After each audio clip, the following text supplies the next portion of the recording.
warahmatullahi wabarakatuh, sahabat Topaz. Hagia Sophia, simbol kebangkitan Islam di Turki.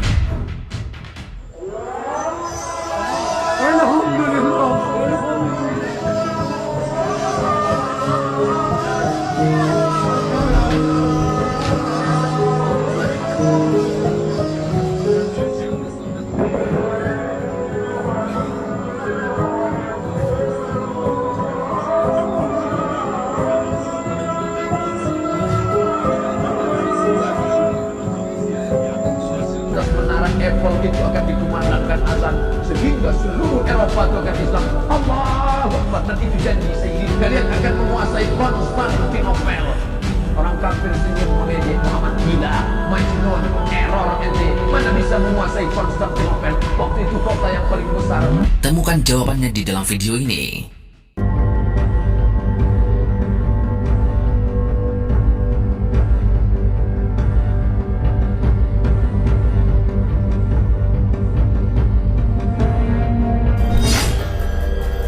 Jumat 10 Juli lalu, Pengadilan Administrasi Utama Turki mencabut status Hagia Sophia sebagai museum.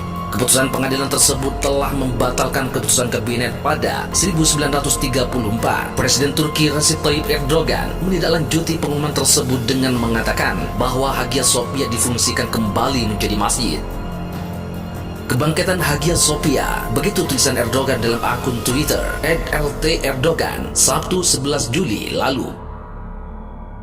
Sambutan kegembiraan datang dari berbagai penjuru dunia. Hagia Sophia akan resmi dipakai untuk salat Jumat pada tanggal 24 Juli mendatang. Hagia Sophia dibangun untuk pertama kalinya pada tahun 360 Masehi oleh Kaisar Bizantium Konstantius I. Peruntukannya sebagai gereja buat jemaat Kristen Ortodok Yunani di Konstantinopel alias Istanbul. Bangunan ini pada 404 terbakar dan direnovasi untuk pertama kalinya. Dalam proses sejarah, untuk ketiga kalinya Hagia Sophia dibangun ulang selama 5 tahun dan selesai pada 27 Desember 537 Masehi. Di masa Kaisar Justinian memegang tepu kekuasaan Bizantium alias Romawi Timur.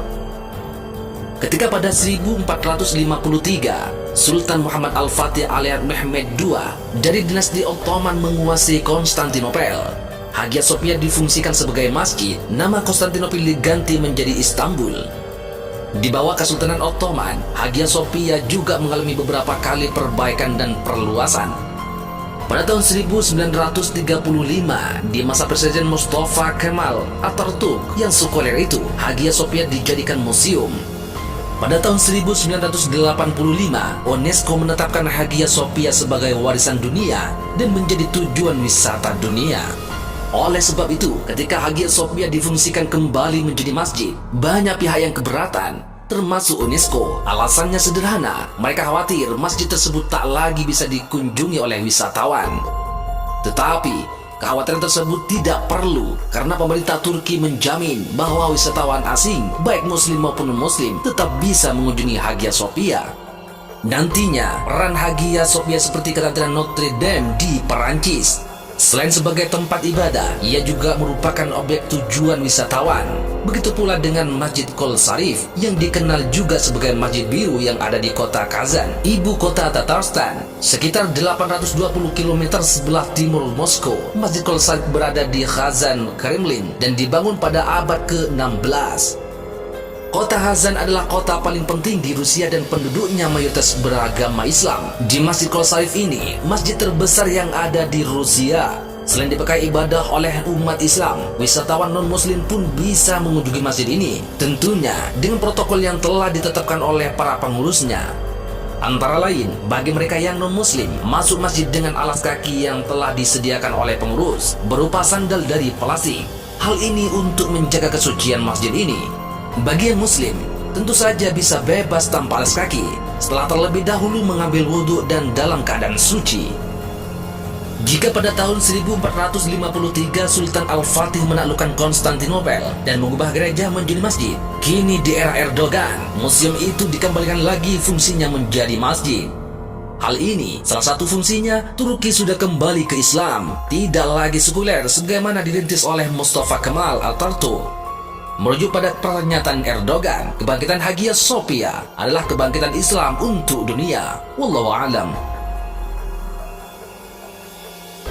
Al-Islam ya'lu, Islam tetap akan tinggi. Wala yu'la alaih, Islam akan terbang tinggi di atas menara Eiffel. Kita bermimpi nanti suatu saat dari atas menara Eiffel itu akan dikumandangkan azan sehingga seluruh Eropa itu akan Islam. Allahu Akbar. Dan itu janji Sayyidina Muhammad sallallahu alaihi wasallam. La taqta'unnal Konstantinia, kalian akan menguasai Konstantinopel.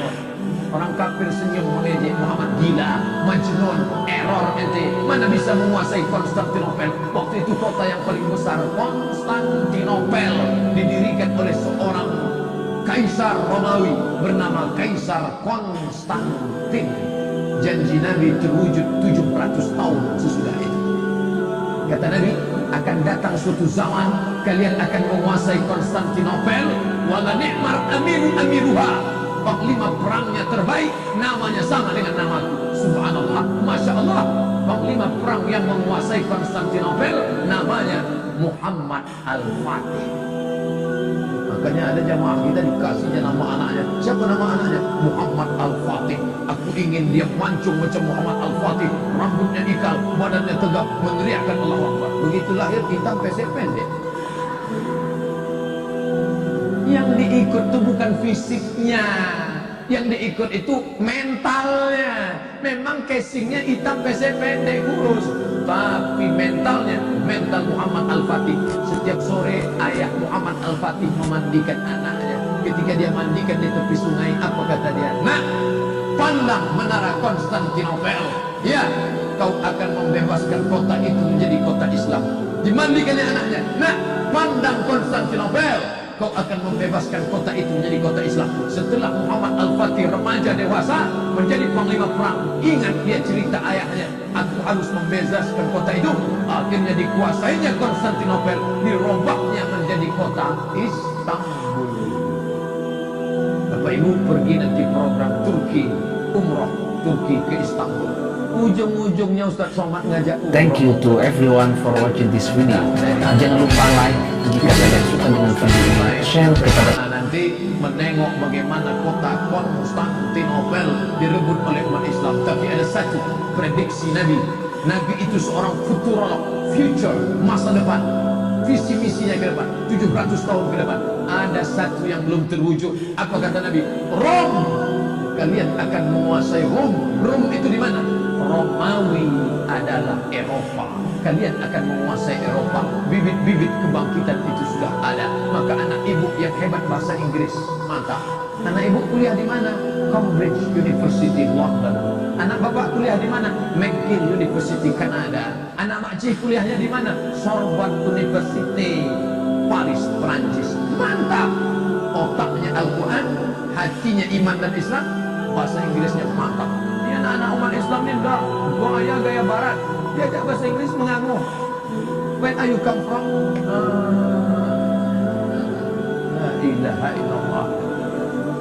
SMP 3 tahun bahasa Inggris, SMA 3 tahun bahasa Inggris, kuliah 4 tahun bahasa Inggris, 10 tahun bahasa Inggris. Naik pesawat yang bisa ditangkap cuma 3. Good morning, ladies and gentlemen, thank you. Silakan. Makanya tidak ada yang bisa menguasai Islam di ke depan. Orang yang hebat bahasa Inggris, hebat bahasa Arab, Asmaul Husna di kepalanya. Setiap dia diajak ke Masjid Agung, dia ingat Al-Muhaimin, Al-Jabbar, Al-Mutakabbir, Al-Khaliq. Kalau saya baca Al-Asmaul Husna ini kuat suaranya. Al-Muhaimin, Al-Aziz, Al-Jabbar, Al-Mutakabbir, Al-Khaliq, Al-Barik, Al-Musawwir, Al-Wafat. Kemarin 2 hari yang lalu acara pesantren Ramadan dengan ibu-ibu pengajian di Panang. Lama saya datang, dinyanyikan mereka. Ya Rahman, Ya Rahim, Ya Malik, Ya Qudus, Ya Salam, Ya Mu'min, Ya Muhaimin, Ya Aziz. Pas saya sampai, Ya Ahad, Ya Somad. Lebih dimuliakan Allah. Seni kaligrafi Islam. Anak ibu punya bakat seni, silakan tengok cantiknya, masya Allah. Innama ya'muru masajidallah man amana billahi wal yawmil akhir wa aqama sholata wa ata zakah wa lam yakhsha illallah fa asa ulaika yakuna minal muhtadin. Surat At-Taubah ayat 18. Kapan ini ditulis? 18 Maret 2003, tanggal 14 Muharram 1423. Yang menulisnya siapa? Muktamar. Ustaz kok tahu? Itu tanda tangannya. Muktamar. Meninggal orangnya, sekarang masih hidup. Andai meninggal, tulisan tetap ada. Siapa yang meloloskan APBD-nya? Siapa? Ini menolong agama Allah. Tolong agama Allah dengan kekuasaan yang ada di tangan kita. Intan surullah, kalau kau tolong agama Allah, yang surkum, dia akan menolong kamu. Wa yusabbit aqdamakum. Yang punya tanah, ibu punya tanah, iya. Tanah apa nih? BKOE. Tanah apa nih? BKMT. Dirikan di atasnya tak banyak, 3 lokal saja. SMP kelas 1, SMP kelas 2, SMP kelas 3, SMP IT BKOE, SMP IT BKK, SMP IT BKMT, SMP IT macam-macam, sudah bisa menyelamatkan anak umat Islam 120 orang. 120 sudah selamat. Kristenisasi, liberalisasi, komunisasi, rusak kepala anak-anak kita. Masuk pagi, pulang sore, full day. Masuk jam 8, pulang jam 4, tamat SMP, hafal Quran 3 juz, juz 30, juz 1, juz 29. Masuk SMA IT, tambah lagi. Insya Allah tamat SMA, anak Riau hafal Quran 6 juz. Berapa hafalan Qurannya? 6 juz. Dulu 3 juz, juz pokat, juz melon, juz mangga. Sekarang sudah Al-Quran di kepalanya. Berapa pelajaran agamanya? 5 pelajaran agama. Quran, hadis, bahasa Arab, sejarah Islam, fikih, akidah. Kenapa diajarkan Quran hadis? Supaya jangan sampai meninggalkan Quran. Kenapa diajarkan bahasa Arab? Supaya dia ngerti apa yang dia baca dalam sholat. Supaya dia paham apa yang dia baca dalam Yasin. Tak ada orang sholat pakai bahasa Inggris. Sampai hari ini belum ada orang Riau sholat pakai bahasa Inggris. Inna sholati, my pray, wa mahyaya, my life, wa mamati, my die, lillahi ta'ala for you, oh my God. Tak ada.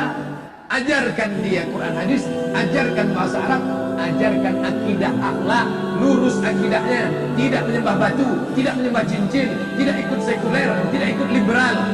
Ajarkan fikih biar tahu dia nanti kalau emaknya nanya, nah kalau emak sudah sholat witir di masjid, pulang ke rumah masih bolehkah emak tahajud? Boleh mak, karena walaupun sudah witir nanti malam tetap boleh. Bolehkah emak gosok gigi waktu puasa? Boleh. Belajar apa?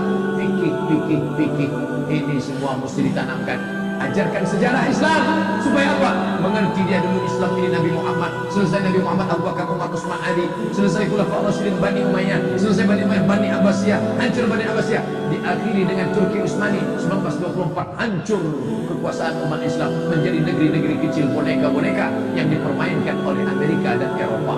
Mengerti dia sejarah agamanya, mengerti dia sejarah negerinya.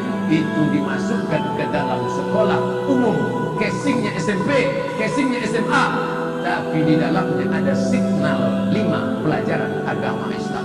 Yang punya tanah banyak luas, untuk apa tanah banyak-banyak kosong? Ibu punya tanah, iya. Ibu punya duit, iya. Gabungkan tanah dengan duit, didikan 3 lokal. Banyak guru-guru kita, saudara-saudara kita, sarjana guru yang belum bisa digunakan ilmunya, pakaikan. 5 guru terpakai. Guru bahasa Arab, guru akidah akhlak, guru fikih, guru Quran hadis, guru sejarah Islam. Sudah berapa bisa menampung pekerjaan? Anak kita selamat, negeri. Teman-teman kalian dan subscribe jika kalian ingin melihat video selanjutnya dari channel ini.